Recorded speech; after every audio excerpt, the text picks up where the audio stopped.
تتيح خدمة تجديد وثيقة التطقيم الحد الأدنى الآمن لسفينة تجارية وطنية للشركات بتجديد رخصة طاقمهم. للدخول على الخدمة قم أولاً بزيارة الموقع الإلكتروني للهيئة الاتحادية للمواصلات من خلال www.fta.gov.ae/online.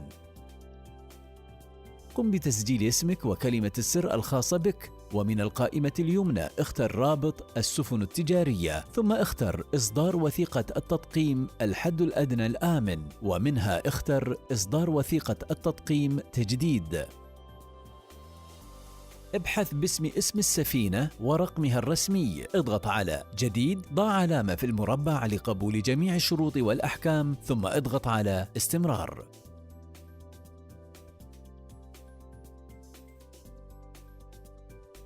قم بتعديل أو إدخال جميع البيانات الجديدة وحمل جميع المستندات المطلوبة، ثم قم بطباعة الطلب وتقييم الخدمة. سيقوم أحد موظفي خدمة المتعاملين بمراجعة الطلب والتواصل معك في حال وجود أي ملاحظات، ومن ثم سيتم إشعارك بجاهزية الطلب للدفع. ولدفع رسوم الخدمة اختر من القائمة اليمنى رابط السفن التجارية، ومنه اضغط على طلباتي.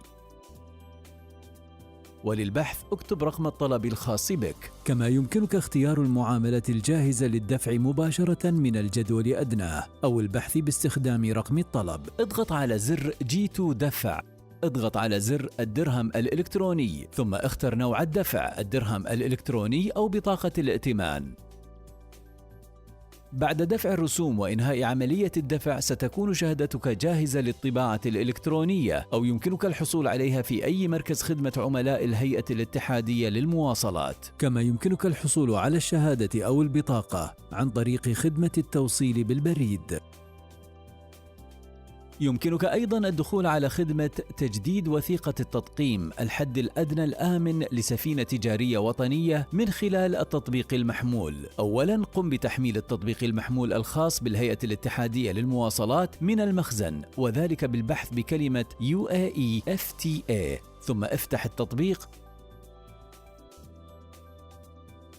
واختر اللغة، وقم بتسجيل الدخول باستخدام الاسم وكلمة المرور.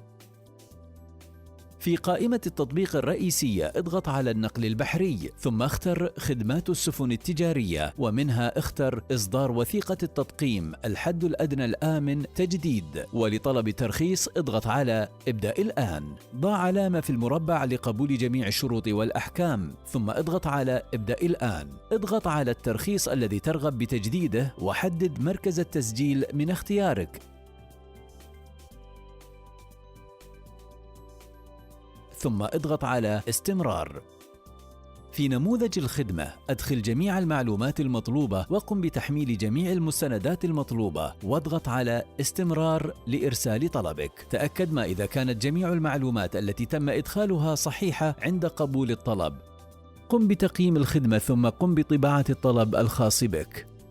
سيقوم أحد موظفي خدمة المتعاملين بمراجعة الطلب والتواصل معك في حال وجود أي ملاحظات، ومن ثم سيتم إشعارك بجاهزية الطلب للدفع.